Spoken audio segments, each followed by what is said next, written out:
Bonjour à tous, j'espère que vous allez tous très bien. On se retrouve aujourd'hui avec une nouvelle émission sur la chaîne et pour la première fois, on va s'attaquer à la sélection nationale portugaise.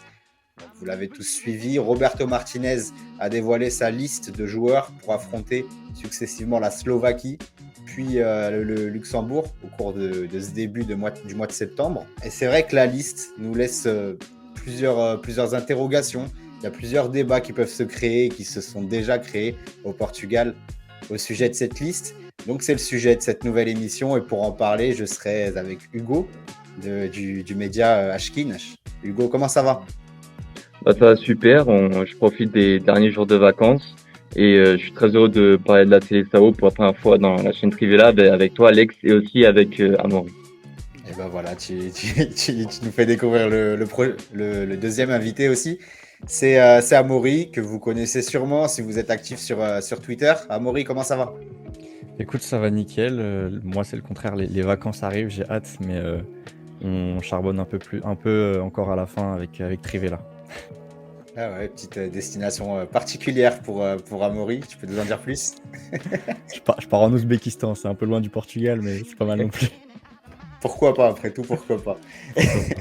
Donc on va rentrer dans le vif du sujet. Du coup, avec la liste de Roberto Martinez, elle a été dévoilée ce vendredi. Et elle a surpris pas mal de monde. Donc déjà, on va se refaire les 24 noms qui ont été sélectionnés. Donc dans les buts du grand classique, Diogo Costa, José Sá, Rui Patricio. En défense centrale, on aura Antonio Silva, Danilo Pereira, Gonzalo Inacio, Ruben Dias et la surprise Totti Gomez. On aura le temps de revenir là-dessus. Au poste de piston, on aura Diogo Dallo, João Cancelo, Nelson Semedo et potentiellement Pedro Neto. Ça aussi, on va en parler. Et au milieu de terrain, on revient à du classique avec João Palhinha, Ruben Neves, Bruno Fernandes, Otavio et Vitinha. Tandis que devant, on aura du Bernardo Silva, João Félix, Rafael Leao, Ricardo Horta, Cristiano Ronaldo, Diogo Jota et Gonzalo Ramos. Amaury, un mot sur cette liste, sans explication, rien, juste un mot. Euh, Allez, deux, stagnation et c'est lié, mais déception. Ouais. Ok, Hugo, un mot sans Bah, être, moi, si sans je devrais explication. seulement dire un mot pour qualifier cette liste, je dirais il mérite, Ok, tout putain, simplement. Et ensuite, on va en parler après. des mots forts, des mots forts. Bon, bah, du coup, on va s'attaquer à plusieurs points qui sont très importants dans cette liste. Il y a plusieurs choses qui, qui méritent une attention toute particulière. Et on va commencer par la défense. J'en ai parlé un petit peu en citant les noms évoqués en défense centrale. Donc, on remet dans le contexte. Pep n'est pas disponible. Ça a surpris beaucoup de monde, mais Roberto Martinez s'est très vite justifié en disant que bah, le secteur médical de la sélection n'avait pas donné le feu vert pour que Pep puisse figurer dans cette liste. Donc, bah, du coup, c'est Antonio Silva, Danilo, Gonzalo Inacio, Ruben Dias et Tochi Gomez qui ont été sélectionnés. Tochi Gomez, c'est un nom qui interroge. Il était déjà présent lors de la dernière liste. Mais voilà, si on regarde un petit peu son début de saison à Wolverhampton, on voit qu'il n'a connu aucune titularisation lors des 3 premières journées de Première Ligue. Amaury, est-ce que c'est un choix surprenant quand on sait que bah, il y a des joueurs comme Diogo Leite qui ont été laissés de côté? Alors du coup, ouais, surprenant, oui et non, parce que comme tu l'as dit, il était déjà présent lors du dernier rassemblement. Mais c'est vrai que c'est un choix qui interroge beaucoup parce que c'est un joueur qui est même pas titulaire avec les Wolves, qui se battent aujourd'hui beaucoup plus pour le maintien en Première Ligue que pour les places européennes comme c'était le cas il y a 3 ans. Donc ouais, ça interroge quand surtout à côté on a un joueur comme Diogo Leite, qui fracasse tout avec l'Union Berlin depuis 1 an, qui est lui titulaire indiscutable, donc qui a vraiment beaucoup de temps de jeu, qui s'apprête à jouer la Ligue des Champions aussi, ce qui est pas négligeable, au vu de la compétitivité de la compétition. C'est un profil, qui sait jouer alors c'est un peu le cas aussi de Totti Gomez, j'y reviendrai juste après, mais c'est surtout un profil qui sait jouer, à gauche et dans une défense à 3 parce que, c'est la position qu'il occupe avec l'Union Berlin. C'est un joueur qui a de superbes capacités de projection et de jeu long, donc c'est quelque chose aussi qui pourrait, apporter beaucoup à la sélection. Maintenant, la seule explication que je pourrais donner, quant à ce choix de Totti Gomez plutôt, que Diogo Leite, c'est que le profil de Diogo Leite se rapproche peut-être un peu trop pour le sélectionneur de celui de Gonçalo Inacio, qui est déjà sélectionné et qui est pour moi qui a peut-être une petite longueur d'avance parce que ça fait plus de temps qu'il est intégré au groupe. Donc c'est peut-être ça. Totti Gomez, il sait aussi jouer dans une défense à 3, même si dernièrement les Wolves c'est plutôt une défense à 2. Totti Gomez, il a aussi joué un peu latéral gauche. Après, voilà, c'est un profil beaucoup plus physique, beaucoup plus athlétique, plus puissant. Ça joue peut-être, c'est peut-être une question de profil, mais pour moi, ça reste immérité et injuste pour Diogo Leite. Hugo, est-ce que tu es d'accord avec l'avis d'Amaury sur la sélection de Totti Gomez? Ouais, je pense qu'on peut que être d'accord et j'irais même plus loin. Je dirais vraiment que c'est un choix scandaleux. Pour moi, je comprenais la décision de convoquer Totti Gomez lors du dernier rassemblement, car Roberto Martinez, il l'a même pas depuis un an, donc il se doit de convoquer un peu toute la sphère du football portugais afin d'essayer de voir qu'est-ce qu'ils peuvent donner dans l'entraînement. Mais là, on parle d'un défenseur qui a déjà 24 ans. Il y a beaucoup de monde qui connaissent pas Totti Gomez. Même moi, il y a encore quelques mois, je savais pas encore qui c'était. Et je pensais que c'était un prospect, mais non, c'est quelqu'un qui joue dans la rotation des Wolves, qui a un profil intéressant. Roberto Martinez avait expliqué lors du dernier rassemblement qu'il aimait bien le profil de Totti Gomez car il était gaucher et physique. Moi, je me doute que avoir seulement ces caractéristiques, ça donne directement un accès à une convocation, mais soit. Mais quand on fait une comparaison entre Diogo Leite et Totti Gomez, si on compare, on a Diogo Leite qui est titulaire quand même dans une équipe qui a disputé pendant la majorité de la Bundesliga à la tête. On pensait même à, pourquoi pas, à Union Berlin qui se transformé en champion d'Allemagne. Et à côté de cela, on a Totti Gomez qui est dans la rotation d'une équipe du deuxième tableau de Première Ligue. Je peux comprendre l'avis de Amaury qui dit que Totti Gomez est polyvalent et a un profil un peu unique dans la défense portugaise. Mais pour moi, ça n'explique pas tout et je trouve vraiment ce choix incompréhensible de la part du sélectionneur, enfin, du Portugal, mais du sélectionneur espagnol. Ouais, après, c'est sûr que Totti Gomez n'aura a priori pas énormément de temps de jeu Oui, bien sûr. sur cette fenêtre internationale, donc sur les 2 matchs qui vont arriver. Amaury, tu as parlé d'une défense à 3, donc c'est ce qu'on a vu avec Roberto Martinez depuis le début de son mandat, et c'est très probablement ce qu'on risque de voir sur les 2 prochains matchs. Part du principe que Danilo Pereira et Ruben Dias sont indéboulonnables en défense centrale. En l'absence de Pep, il reste une troisième place. Qui tu verrais à cette troisième place, toi? Bah, déjà, des trois, Totti Gomez, Antonio Silva et Gonçalo Inacio, je pense que vous avez compris que j'étais pas un grand adepte de Totti Gomez, donc je vais de suite l'éliminer. J'ai rien contre le bonhomme, mais bon, voilà. Et donc, je pense que le grand duel qui va se faire, c'est entre Antonio Silva et Gonçalo Inacio, qui sont je pense, les deux plus grosses promesses de la défense au Portugal. Je suis un très grand adepte des deux. Je pense c'est des défenseurs très complets. Ils sont matures, ils sont bons à la relance, ils sont bons en un contre un. Je préfère Antonio Silva, malgré qu'il soit plus jeune.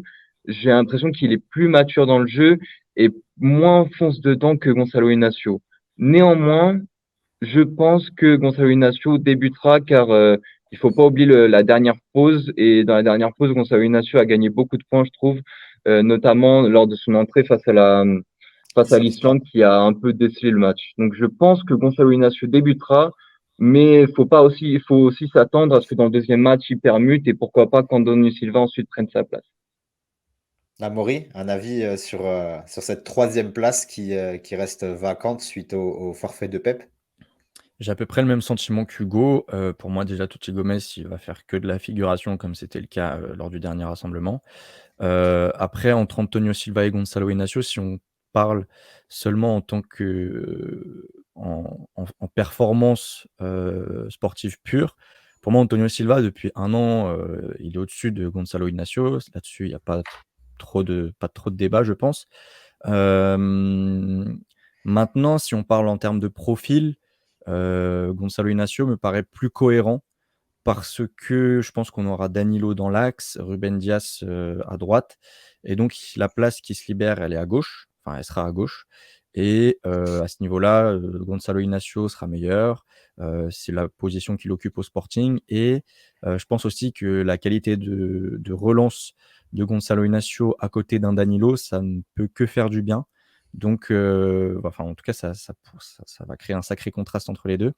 Donc, ouais, en termes de profil, je pense que Gonçalo Inacio se démarque un peu plus pour jouer titulaire lors des 2 prochains matchs. On a parlé du faible temps de jeu de Totti Gomez. C'est malheureusement pas le seul joueur de cette liste qui dispose d'un faible temps de jeu en ce début de saison. Il y a deux joueurs dont on parle beaucoup au Portugal qui ont été convoqués alors qu'ils n'ont toujours pas débuté leur saison avec leur club. Donc c'est João Cancelo et João Félix qui ont d'ailleurs tous les deux rejoint le FC Barcelone sur le dernier jour du mercato.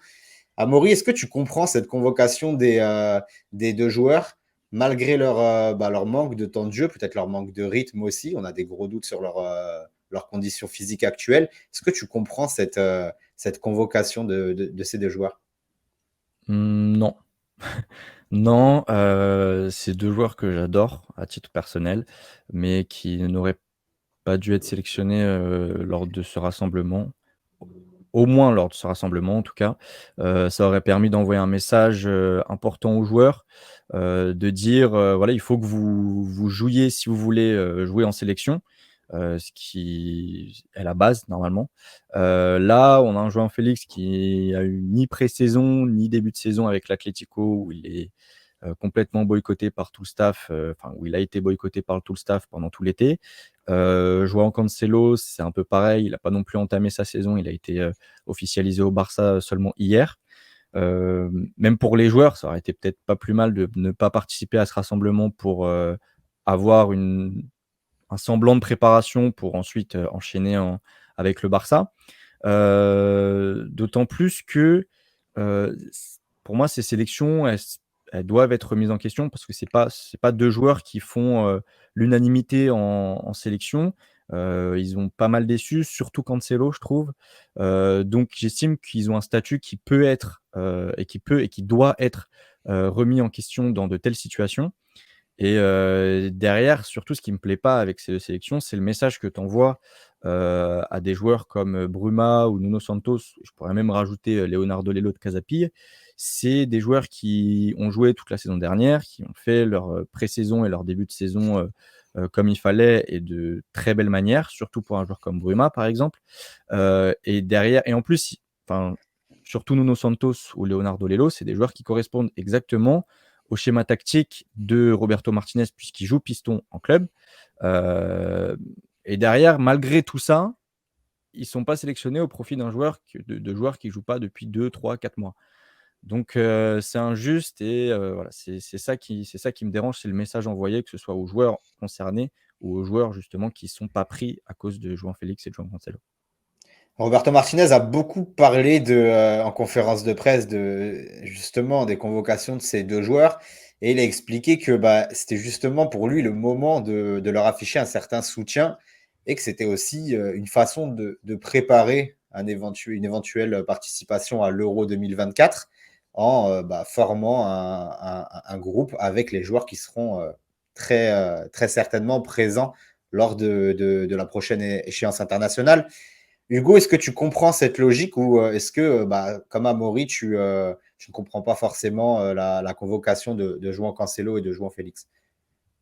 Non, je suis parfaitement d'accord avec Amaury. Il a parfaitement résumé ma perception des choses. Et je trouve que ça rend ni service à la sélection, ni service aux joueurs qui ne sont pas sélectionnés mais qui performent avec leur club actuellement, et ni service à João Cancelo et à João Félix.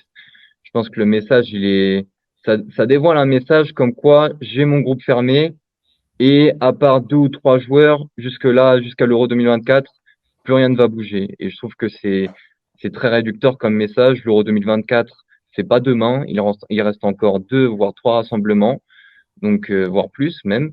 Donc je comprends vraiment pas. Et c'est surtout ce que je voudrais souligner, ce qu'Amaury a dit aussi. Quel message tu renvoies aux joueurs qui performent avec leur club, qui ont, on va pas se le cacher, c'est sûr, la sélection en tête. Par exemple, Diogo Leite, on peut penser, bon, le joueur est au focus sur son club, mais Diogo Leite a fait une interview il y a 2 semaines à Abola et il a dévoilé, mais vraiment avec conviction, sa volonté d'être convoqué avec la sélection. Donc, je pense que ça doit être la même chose pour Nuno Santos, pour Bruma, etc. Et quand on voit Bruma qui envoie Braga en phase finale de Ligue des Champions, qui est sûrement un des meilleurs joueurs du championnat depuis quelques mois, Nuno Santos, qui est un piston gauche et qui conviendrait parfaitement au schéma tactique de Roberto Martinez et qui ne sont ni évoqués ni considérés pour des joueurs qui ont certes le talent et qui, avec le rythme de match, seraient parfaitement convocables pour le prochain rassemblement.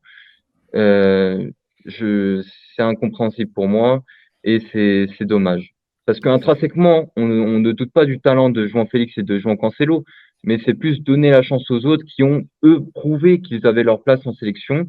Et après, ça allait être à João Félix et à João Cancelo de prouver leur place avec le Barcelone. Et bah non, ils ont eu droit à un passe-droit et pour moi, c'est pas la bonne vision des choses pour la Seleção. Alors Il y moi, a je un voulais autre. juste Ouais, vas-y. rapidement juste rebondir sur cette idée de groupe fermé avec laquelle je suis totalement d'accord. C'est que justement, on a une sélection, un sélectionneur qui, dans la communication, nous parle d'un groupe Oui, ouvert, un sélectionneur qui va assister à tous les matchs de championnat. Il y a quelques jours encore, qui était à Amador pour voir Estrela contre Estoril. Et qui derrière, en fait, bah, il y a pas, enfin, il y a aucun acte, il y a que des paroles. Donc c'est un peu gênant parce qu'au finalement, on nous parle d'un groupe ouvert et puis en fait, c'est toujours les mêmes joueurs qui sont sélectionnés, peu importe leur temps de jeu, peu importe leurs prestations en sélection, peu importe le championnat dans lequel ils évoluent aujourd'hui. Donc il n'y a aucune remise en question des profils ou des joueurs. Et c'est dommage parce que surtout quand tu vends à côté du rêve aux supporters.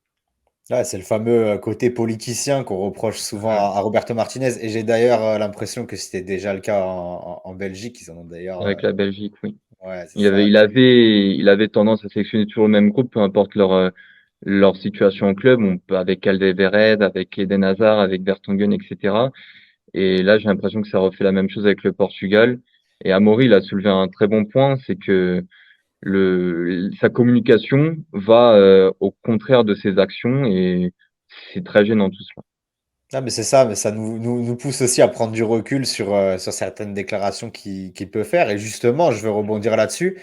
Il y a quelques temps, enfin, un dernier rassemblement, c'était au mois de juin dernier, il a fait une déclaration par rapport aux joueurs notamment pour Ruben Neves, aux joueurs qui quittaient les championnats européens pour aller s'installer en Arabie Saoudite. Donc, personne n'a pu passer à côté de ce qui s'est passé en Arabie Saoudite d'un point de vue football cet été. Et ça concerne plusieurs joueurs de la sélection. Il y avait déjà Cristiano Ronaldo qui avait rejoint l'Arabie Saoudite l'hiver dernier. Et cet été, on a eu Otavio et Ruben Neves qui ont rejoint également l'Arabie Saoudite. Les trois joueurs ont été convoqués.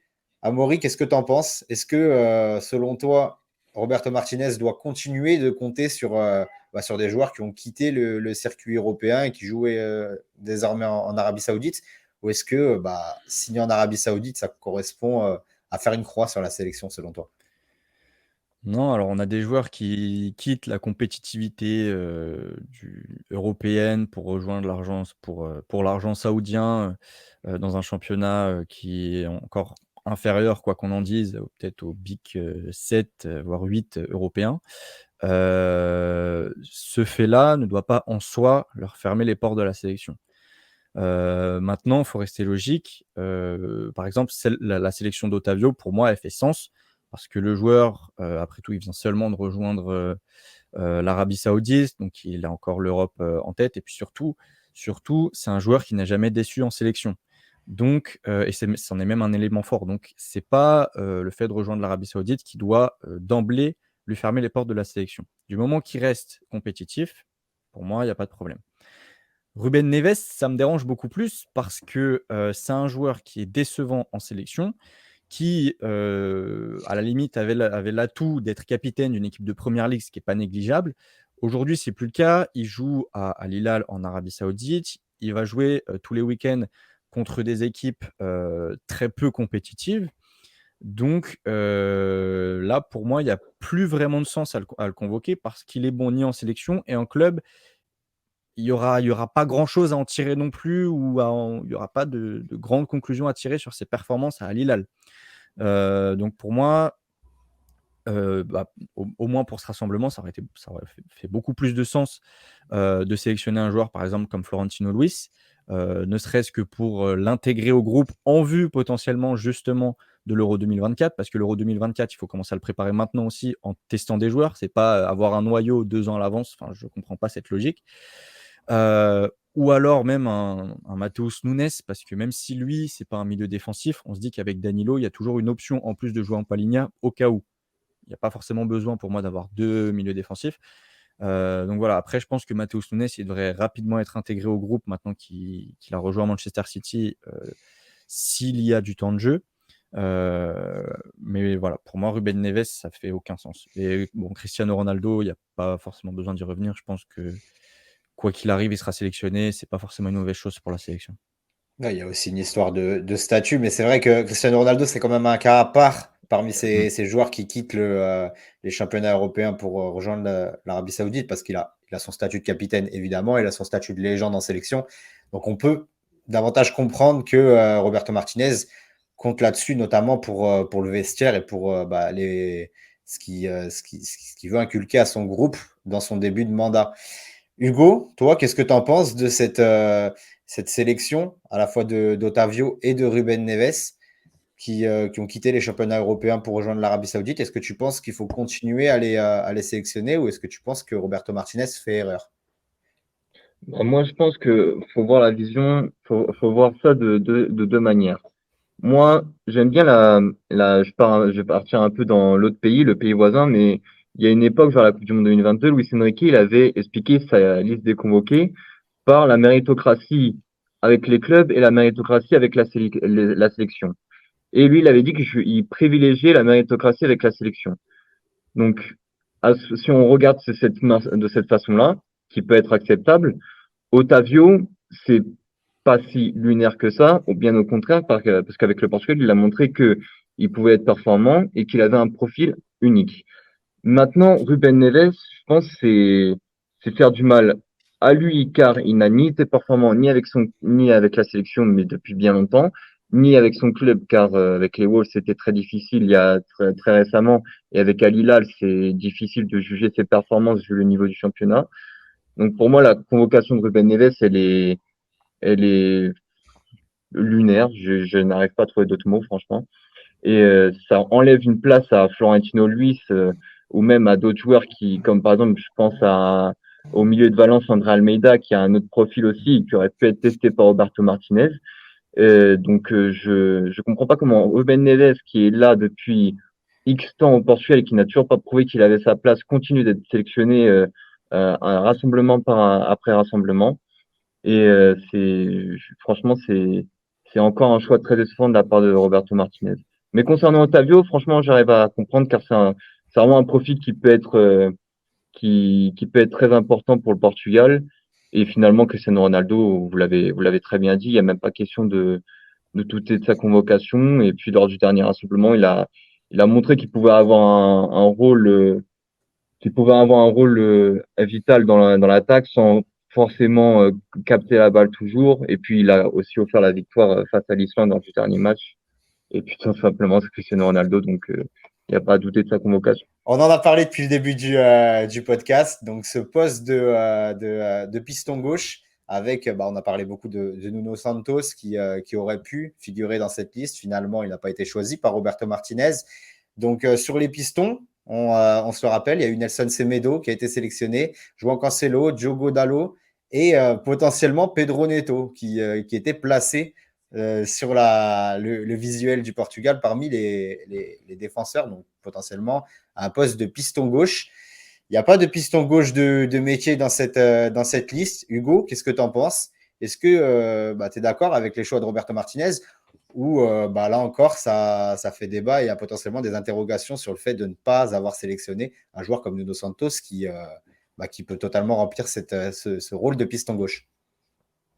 Donc, bien sûr que ça fait question. Et là, on parle pas d'un club, par exemple, qui est à la fin du mercato et qui a pas réussi à avoir un piston gauche au niveau de leurs moyens financiers. On parle d'un pays. On parle d'un pays où il y a des excellents pistons gauche qui évoluent dans les plus grands championnats. Et convoquer Pedro Neto, vient de rebondir avec les Wolves après sa blessure, et content qu'il revienne au Portugal après la grave blessure qui s'est faite. Mais pas dans ce contexte-là, pas en faisant du bricolage et en essayant de le tester en tant que piston. Pour moi, ça revient un peu de l'amateurisme de faire ça, de négliger un Nuno Santos qui performe avec le Sporting et cela depuis déjà des années, malgré un peu le comportement énervant qu'il peut avoir, oui, mais ses performances sont vraiment excellentes avec le Sporting et c'est parfaitement la clé dans la formation de Roberto Martinez. Franchement, c'est vraiment très peu compréhensible de vouloir bricoler en mettant un ailier de prédilection et de le rabaisser en tant que piston au lieu de convoquer un vrai piston comme Nos Santos ou même comme Amaury avait dit au début de la vidéo, comme Leonardo Lello qui évolue à Casapia et donc certes c'est pas l'élite de l'élite, mais comme on a dit, c'est un rassemblement pour tester des joueurs, pour voir qu'est-ce qu'ils peuvent apporter dans l'entraînement et pas directement pour les titulariser. Convoquer Nuno Santos qui a jamais été encore titularisé avec le Portugal ou même Leonardo Lello, ça aurait pu voir qu'est-ce qu'ils peuvent apporter au Portugal. Et finalement, on prend les mêmes et on bricole et on recommence. Et c'est encore une fois un point très décevant dans cette liste des convoqués.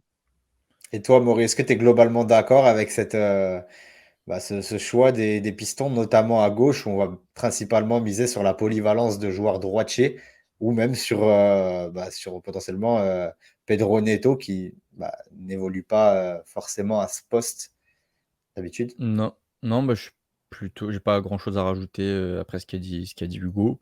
Pour moi, si on sélectionne Pedro Neto pour le faire jouer comme piston gauche, c'est peut-être le point le plus ahurissant de cette liste.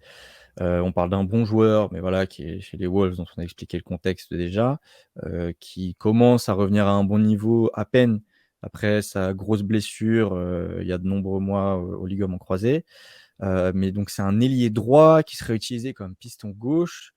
On n'y comprend rien. Voilà, on a parlé des cas Nuno Santos et Leonardo Lello. Moi, je me mets à leur place et je pense qu'ils doivent être complètement abasourdis par cette situation.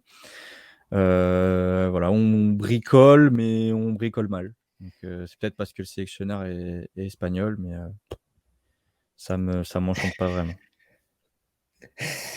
Le dernier point sur lequel je voulais insister, c'est la sélection de Diogo Jota. Bon, là, c'est un peu moins surprenant quand même. C'est un joueur qui est souvent titulaire avec Liverpool. C'est un joueur qui a aussi fait une expérience en sélection, mais principalement avec Fernando Santos. Parce qu'en fait, depuis le début du mandat de Roberto Martinez, donc on le rappelle, il n'y a eu que 4 matchs sous les ordres de Roberto Martinez jusque-là.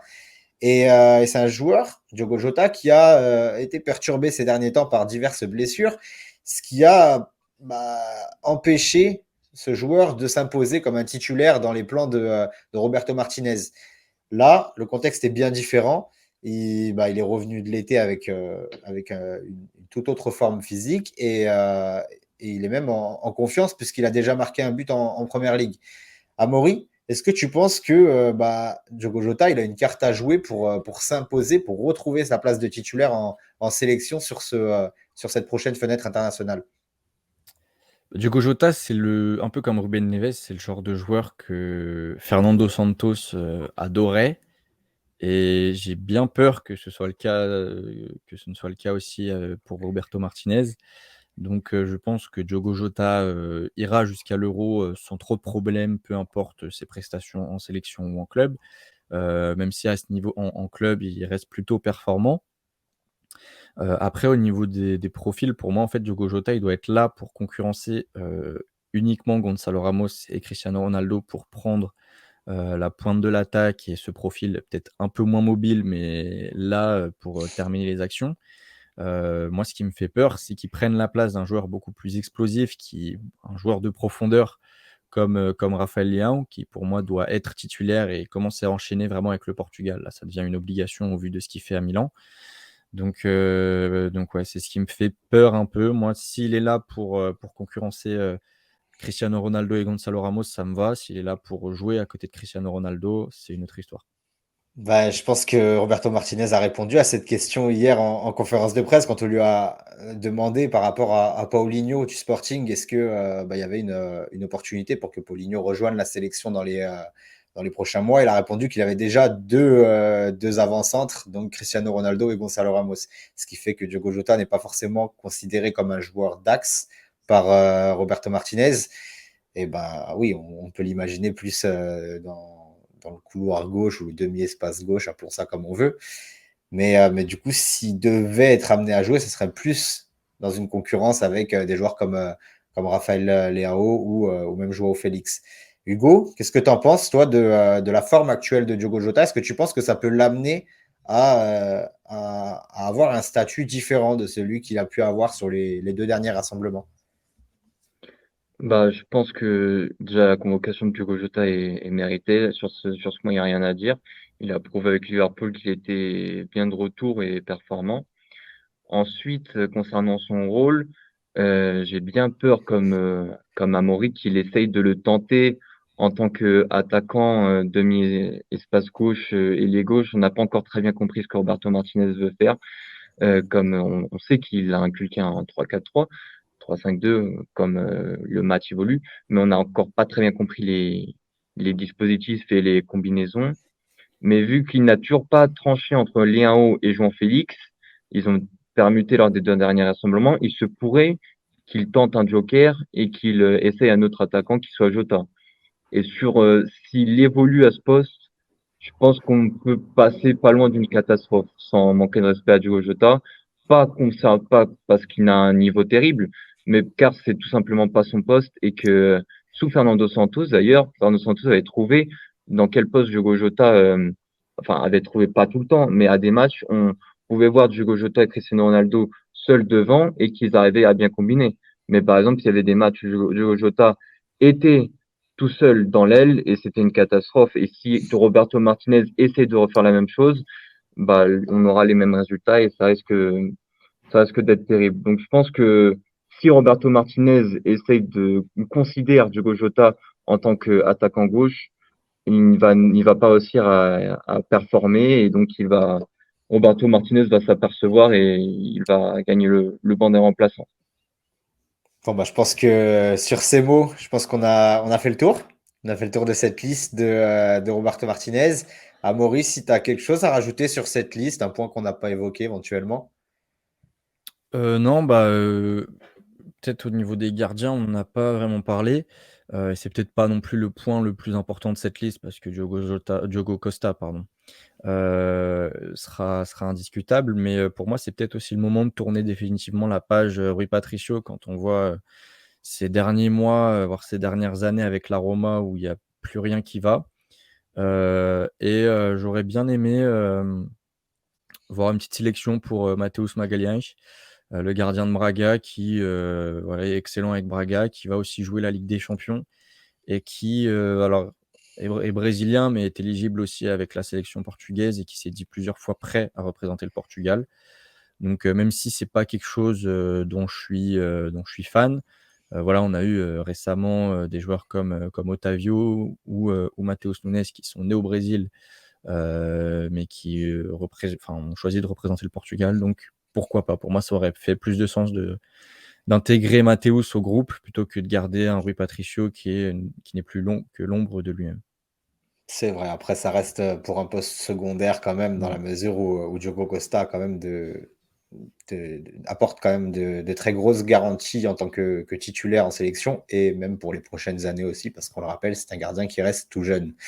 Hugo, toi aussi, quelque chose à rajouter? Non, bah, d'accord avec Amaury aussi, car Rui Patricio, c'est tout simplement l'ennemi numéro un des supporters de l'AS Roma depuis quelques mois, vu ses performances, ses pauvres performances.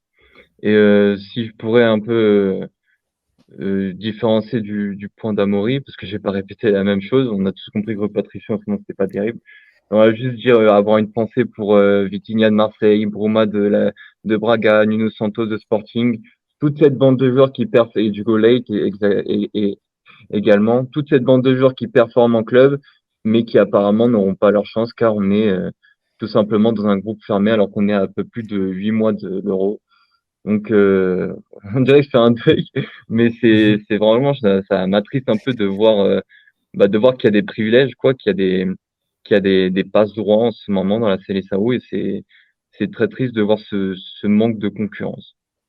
C'est clair, c'est clair. Et d'ailleurs, c'est ce qui a poussé des joueurs comme Rafa Silva ou Jean Mario à même Exactement. définitivement couper les ponts avec la sélection. On espère que ça n'arrivera pas à d'autres joueurs, même si on comprend évidemment qu'il peut y avoir ce sentiment-là qui puisse s'installer. Je voulais vous remercier tous les deux, vraiment. Merci beaucoup pour cette émission. J'espère que vous avez passé un bon moment. Ouais, super, merci à toi pour Très bon l'invitation. moment. Merci à toi de nous avoir invités. Franchement, ça fait super plaisir d'échanger par rapport à la Seleção. Eh ben, avec grand plaisir. Juste avant de se quitter, si vous pouvez nous dire où on peut vous retrouver, Amaury, où est-ce qu'on peut te retrouver? Sur Twitter, Amaury Gonçalves ou sur SoFoot. Après, pas mal d'articles encore qui arrivent dans les prochaines semaines, les prochains mois. Eh ben, allez suivre tout ça. De toute façon, il y aura les liens dans la description, comme d'habitude. Et toi, Hugo, où est-ce qu'on peut te retrouver?